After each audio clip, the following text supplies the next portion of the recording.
Hey, everybody. Welcome to Unit 6. We look forward to a great conversation this morning.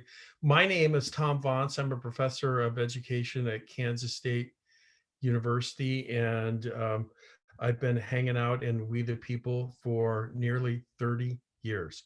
I suggest you guys do this, have fun with it today, but probably not hang on for 30 years like I have. You probably have other things to do with your life. But anyway, welcome. Hey, everybody. Sean Arthurs, former history teacher and lawyer and current education trainer. I see you're all in one screen, looks like all in one place, which is great. So can you just make sure when you introduce yourselves to give your names very clearly, just because we can't see them on the Zoom, sometimes like you can see mine. And looking forward to a conversation today. Thanks. Hello, my name is Lawana Davis. I'm a professor of law at Samford University, Cumberland School of Law, and it is in Birmingham, Alabama. Hello, and would you please introduce yourselves to us? Hi, my name's Owings Holler. Hey, I'm Mary Lubert. Hey, I'm Enric Dickey. Welcome to the Unit 6 hearings. We have some, I think, really interesting questions to kind of examine this morning, and we're interested in hearing your ideas. So here they are. Thomas Hobbes noted that life in a state of nature is solitary, poor, nasty, brutish, and short. How has the human condition changed over time, and how has that change reflected in our expectations of government? Should the principles of natural rights or classical republicanism guide policy changes designed to improve the condition of all people? What are the most pressing domestic and global challenges facing Americans today and in the future? What policies can you suggest to address them? You may begin whenever you're ready. Okay, in response to the first question, in Thomas Hobbes' quotation, he notes that life in a state of nature is solitary, poor, nasty, brutish, and short. This being written in the 17th century, Hobbes' quote might not ring as true as it used to. From the outside, American life is thriving compared to what it was centuries ago. We now have longer lifespans, easier access to nourishment, medical and technological advancements. The list goes on. Americans are able to have these improvements to the quality of life because we have elevated the state of nature with our democratic government. The government has allowed for so much growth in this country by providing grants and creative liberties for its citizens to pursue what they want. In post-revolutionary America, citizens hated the idea of a socially active government for fears of it ending up like English rule, as the quality of life of these people improved because they became less and less afraid of relying on the government. Because of the citizens' newfound trust in the American government, it also raised the expectations we have for it. It is normal in America to now expect the government to provide benefits for their citizens. America, although a very confident and thriving country, still faces challenges domestically and globally.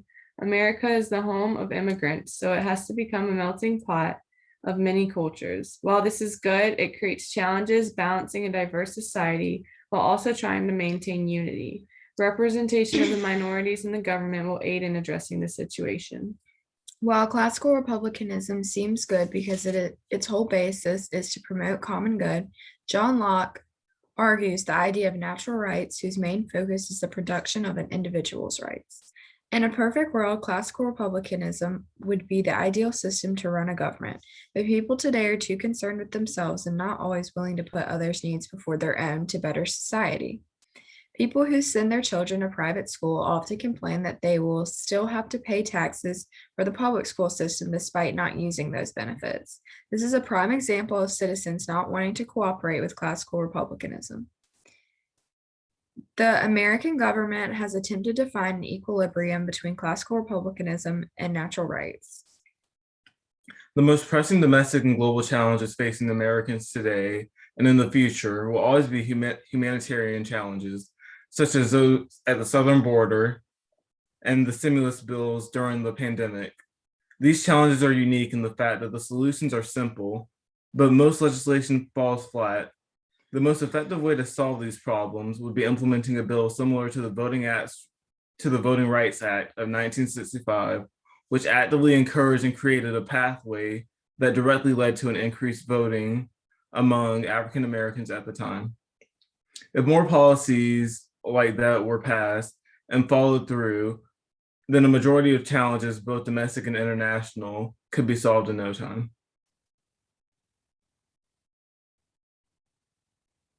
All right, ready for questions? Yes. Perfect. Thanks, everybody. Okay, so thanks for that. So Dawn Staley finally takes the Gamecocks to the national title game. Didn't happen this year, but hopefully in the future. Huge rally, mass spreader event. So the governor of South Carolina comes out and says, from now on, anytime you leave your house, you have to wear a mask or you will be fined. Okay. How would natural rights philosophers and classical Republican philosophers look at this law? So, and what is there any tension there, right? So we've got the law, you wear a mask anytime you leave your house or you will be fined. How would the two different sides look at this? And what do you all think about that law? I think that law follows more with the idea of classical republicanism because it's wearing a mask to better society because you're not just protecting yourself, you're protecting others. Like if you're carrying the virus and you wear a mask, you're helping others out.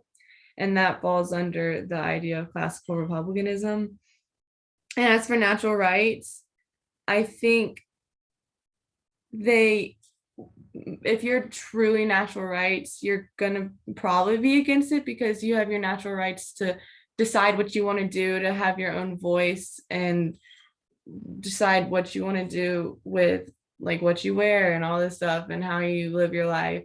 So they might be against it, but that's why I was saying like finding the equilibrium between those two things would be perfect because you realize that you have these rights, but you also need to realize that you need to protect others because there's no way that the society is going to function successfully if you don't. I agree with what she said, and I think that a lot of people who are looking at it from the natural rights perspective would see it as the fact of the government encroaching on their natural rights and the fact that it's no longer a voluntary choice, but instead the government is forcing them to do it. Although the benefits or the harm of it may not be as direct, they would still see it as a violation of their natural rights because of that.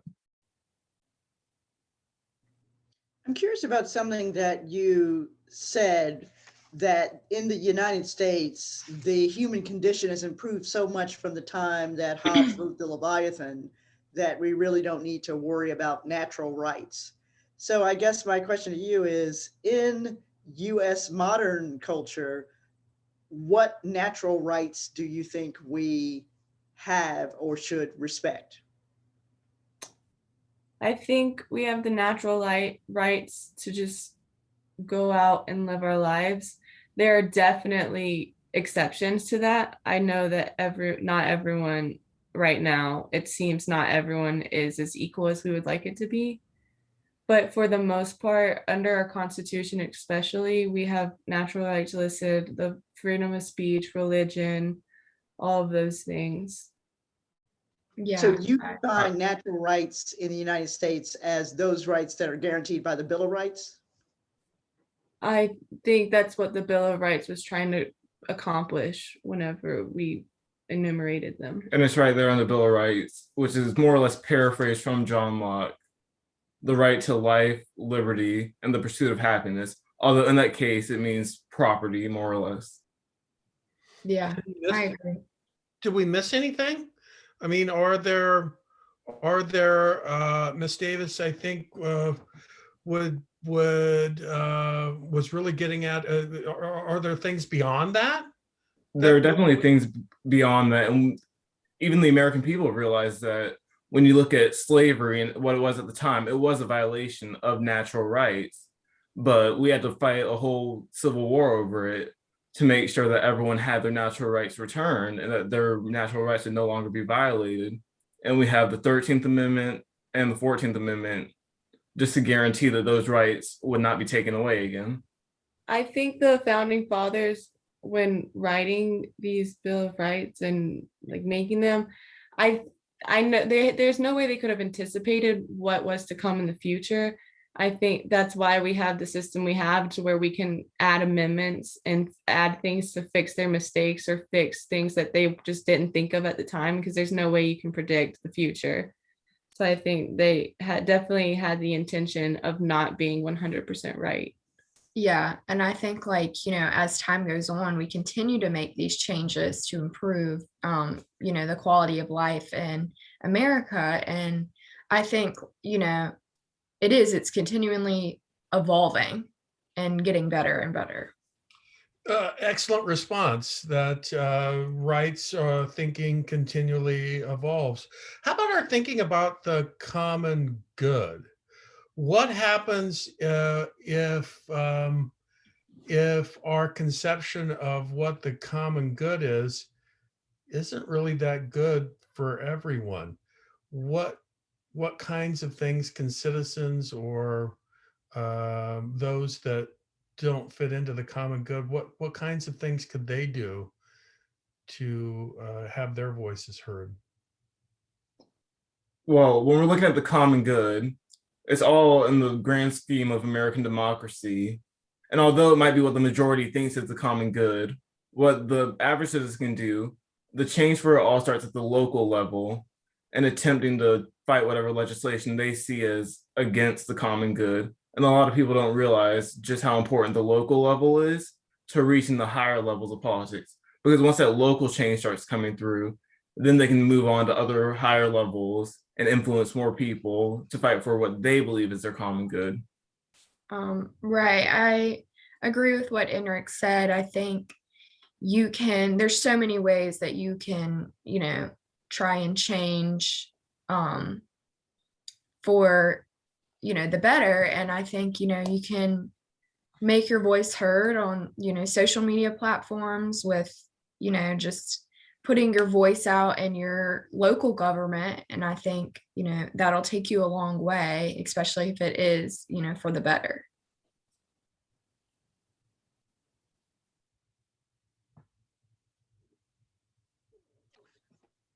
So there was a coup in Myanmar in early February, and Myanmar is in Southeast Asia next to Thailand.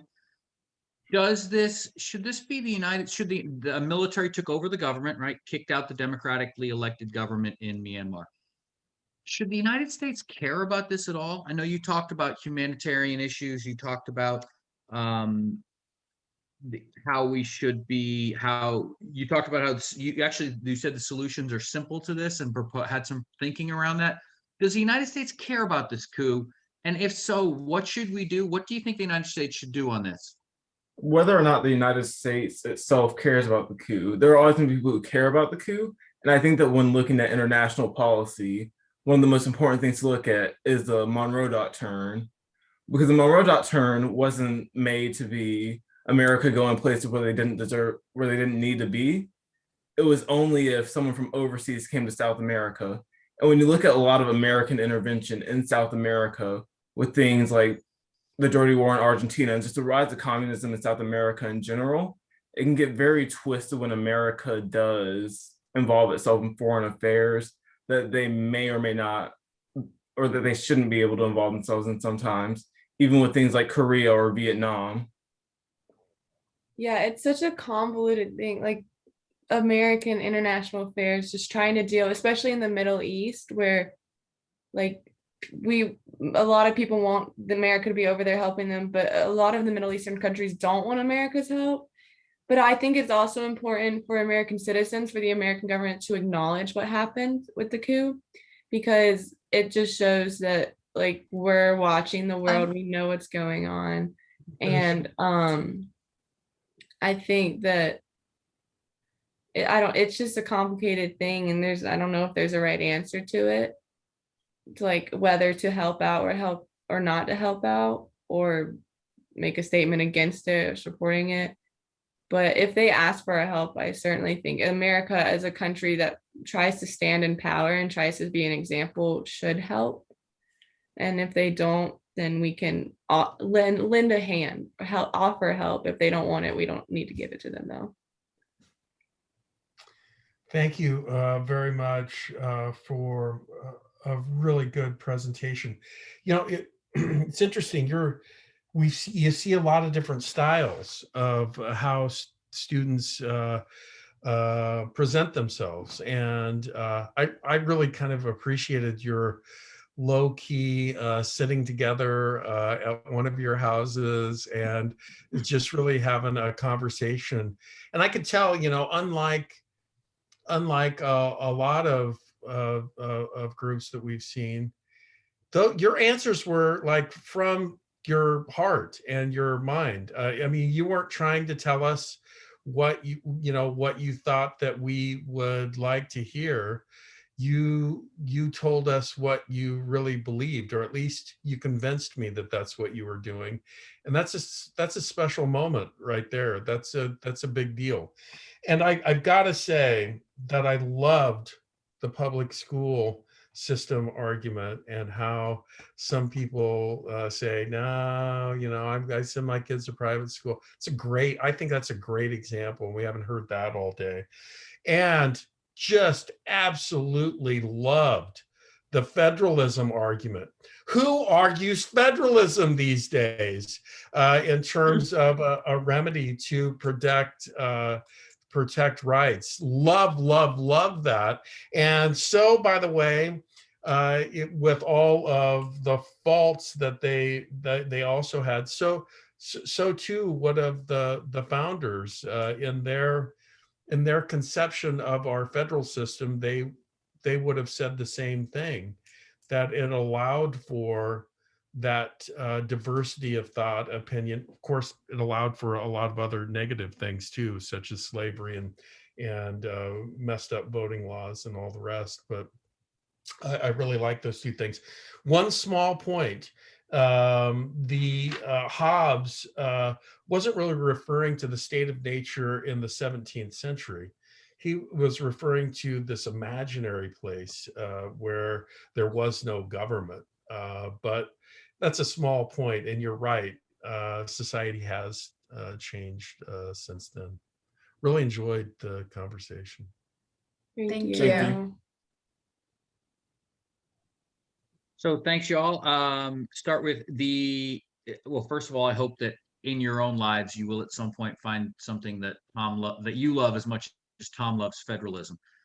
We saw him get pretty excited about that, and I hope you will all find something. I also appreciated the sense, definitely got the sense that you were speaking from the heart with integrity. And this is the kind of thing, it would have been great to just have a long discussion and tease it out. Owens, I think, I mean, you started to get into how like it's a very complex issue, and I could even hear like you were kind of thinking it through in your head. We were getting a little bit of an insight into how the thinking is happening. Those are great moments. Would have loved to continue them. I'm sure you have other things to do today, though, so we'll have to let you go. One suggestion going forward would just be, if you can try to anchor in specific reference, especially in a project like this, a little more anchoring in the Constitution or in Supreme Court cases, or in things that kind of track the formal U.S. government milestones or markers. That's sometimes helpful, as well as bringing your own unique take and how you read and interpret it into it. That will be a really powerful combo going forward. So thanks, y'all. Thank you. Thank you. I absolutely agree with my fellow judges. I would say when you talk about we need policies like the Voting Rights Act, one of the things you'll want to think about is, okay, what are some of the things that I actually mean by that? Like, what is that? What actually do you mean when you say we need other things like the Voting Rights Act? Well, what are those other things? Second thing is, and I think somebody probably will ask you about this today or whenever, is that we have positive right examples of positive right constitution around the world, including the European Constitution right now has positive rights in it. Yet we still see disparities in society. So one of the things you're going to have to answer is this not, a positive rights constitution, not just some magical wand we wave over the populace and everybody starts acting right. Good job, though. Thank you. Thank you. Hey, great job, Mr. O'Hare. Great great work, my friend, and thanks for bringing your students to the national finals. This was a really enjoyable group, and I hope the rest of the groups do the same thing that you're doing, and just sort of are having this really enlightened conversation like you did.